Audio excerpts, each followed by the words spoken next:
នៅពេលដែលអ្នកបម្រើផ្ទះបាយកំពុងដាក់ម្ហូបនោះគាត់បានជំពប់ជើងដួលបន្តិចហើយស្រីបម្រើដែលភ្លក់ម្ហូបនោះក៏បានប៉ះមាត់នឹងមាត់របស់ព្រះចៅដោយចៃដន្យហើយការប៉ះពាល់នោះបានទេប្រព័ន្ធរសជាតិរបស់នាងទៅព្រះចៅភ្លាមអូទីបំផុតខ្ញុំបានភ្លក់រសជាតិផ្អែមហើយមែនទេ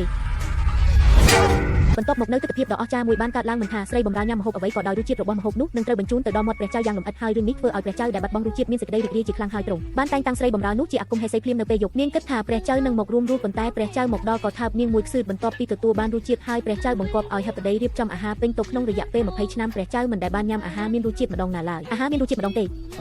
ព្រោះហើយពីដល់ណាបាន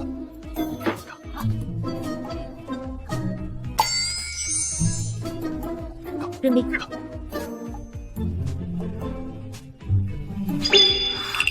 បន្ទាប់ពីញ៉ាំឆ្អែតហើយព្រះចៅក៏បានអូសនាងមកលើគ្រែដើម្បីរួមដំណេកទៀតប៉ុន្តែដោយសារយប់នោះអ្នកទាំងពីរញ៉ាំច្រើនពេកពេលដេកចុះក៏ដេកលក់យ៉ាងឆាប់រហ័សរហូតដល់ថ្ងៃបន្ទាប់ពេលស្រីបម្រើមកពិនិត្យក្រណាត់ព្រំចារីក៏ឃើញថាក្រណាត់នោះមិនបានឆេះឡើយការដាក់ទោសមិនបានកើតឡើង